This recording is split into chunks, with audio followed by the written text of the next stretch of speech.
Real life iron man, risk taker, innovator and one of the most adventurous businessman Elon Musk के बारे में आज हम बात करने वाले हैं और इनके लाइफ के कुछ पागलपन भरे किस्से आपके साथ शेयर करेंगे जो कि यकीनन आपका दिमाग हिला देंगे। बस आखिरी लाइन तक सुनना, आपका एक भी सेकंड वेस्ट नहीं जाएगा। So let's start the journey of world famous business personality Elon Musk. किसी भी नॉर्मल इंसान को कंप्यूटर प्रोग्रामिंग सीखने के लिए कम से कम 6 महीने लगते हैं, पर इस बंदे में तो बचपन से ही कुछ खास बात थी। 9 साल की उम्र में जब इलॉन मस्क को पहला कंप्यूटर मिला, उस वक्त कंप्यूटर के साथ प्रोग्रामिंग की एक बुक के साथ मिली और इस 9 साल के बच्चे ने बिना सोए 3 दिन में इस बुक को खत्म कर दिया और इस प्रोग्रामिंग नॉलेज की यूज करके 12 साल की उम्र में एक कॉम्पिटिटिव गेम डिजाइन करके एक वीडियो गेम कंपनी को $500 में बेच भी दिया। ऐसे ही कुछ अजीबोगरीब किस्सों से भरा है इलॉन मस्क का जीवन। कहते हैं इलॉन मस्क के पास फोटोग्राफिक मेमोरी है, यानी कि जो भी चीज वो एक बार देख ले उन्हें याद हो जाती है। ये बात तो आपने सुनी ही होगी कि इलॉन को स्कूल में काफी बुली किया जाता था, जिनकी वजह से इनका कोई दोस्त नहीं था और इसीलिए ये बंदा अपना ज्यादातर वक्त किताबें पढ़ने में गुजार देता था। इलॉन के भाई बताते हैं इलॉन 7-8 साल की उम्र से दिन के 15-15 घंटे पढ़ते थे।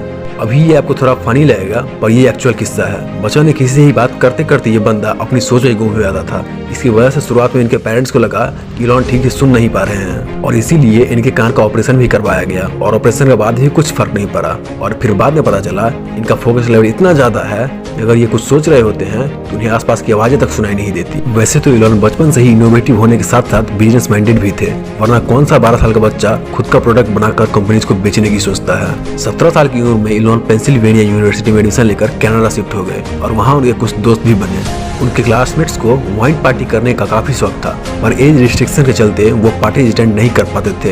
इस पर इलॉन और उनके फ्रेंड ने मिलकर एक जुगाड़ लगाया। उन्होंने एक ऐसा घर रेंट पर कर लिया जहाँ पर वो वाइल्ड पार्टी अरेंज कर सकते थे और पार्टी में पर पर्सन $5 की एंट्री फी चार्ज करते थे। इससे इनकी पॉकेट मनी और रेंट दोनों निकल जाता था। कॉलेज खत्म होने के बाद 1994 में अपने भाई के साथ मिलकर इलॉन मस्क ने अपना पहला स्टार्टअप जिप्टू लॉन्च कर दिया। जिप्टू से लेकर स्पेसएक्स, टेस्ला और ओपेनएआई तक जितनी भी स्टार्टअप इलॉन मस्क ने स्टार्ट किए, उन हर एक में इनोवेशन इस बंदे की प्राइमरी और सबसे स्ट्रॉन्ग पिलर था। जिप्टू में वो अलग अलग बिजनेसेस के मैप्स और उनकी इन्फॉर्मेशन जिप्टू के वेबसाइट पर प्रोवाइड करते थे, जिससे बिजनेस ओनर्स को नेटवर्किंग में काफी हेल्प मिलती थी। और इलॉन का ये बिजनेस चला। केवल 5 साल में इलॉन ने ये कंपनी $307 मिलियन की वैल्यूएशन के साथ कॉम्पैक्ट को बेच दी और इसमें इलॉन का शेयर $22 मिलियन का था। अब इलॉन मस्क एक मल्टी मिलियनर बन चुके थे।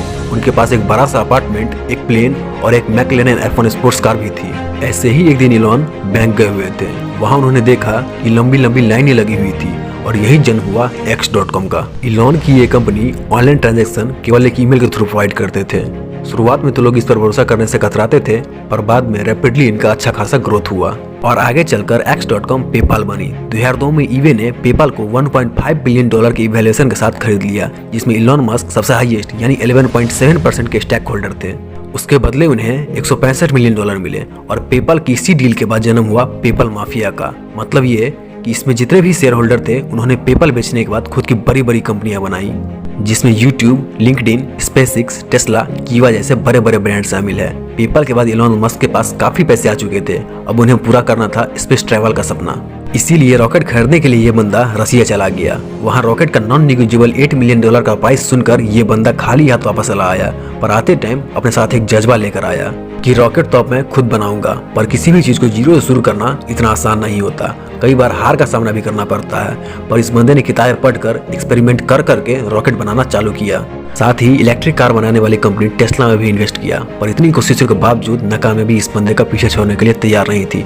एक के बाद एक रॉकेट की टेस्टिंग फेल हो रहे थे।